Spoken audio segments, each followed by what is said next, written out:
হে hello everyone, এটা আমার একটা নতুন খিচুড়ি মার্কা ভিডিও। কেমন লাগলো অবশ্যই কমেন্ট করে জানাবেন। এটা ছিল লক্ষ্মী পুজোর একটি ভিডিও, আর তার সাথে একটু ফ্যামিলির মেম্বারের সাথে আর কি।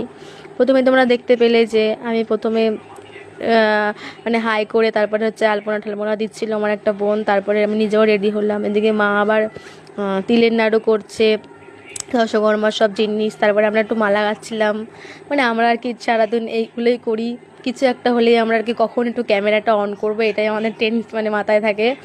ডেইলি আমরা ভিডিও করি, কিন্তু আপলোড করার সময় হয় না। ওদিকে আমার মামি এসছে, আমার বাবা আর মামি গল্প করছে। এদিকে আমার মা লক্ষ্মী পুরো রেডি হয়ে আছে, এদিকে আমার গোপাল সোনাও রেডি আছে ব্রাহ্মণ আসার অপেক্ষা। এদিকেও আলতা পড়ছে, মানে এইটা আলতা পড়ছে না দাঁত ব্রাশ করছে কে জানে। এদিকে ব্রাহ্মণও চলে এসছে পুজো দেওয়ার জন্য। ব্রাহ্মণ আসার পরে এবার দিদি হুট করে এসে একটা সারপ্রাইজ দিয়ে দিল। এদিকে আমার মাম্মামও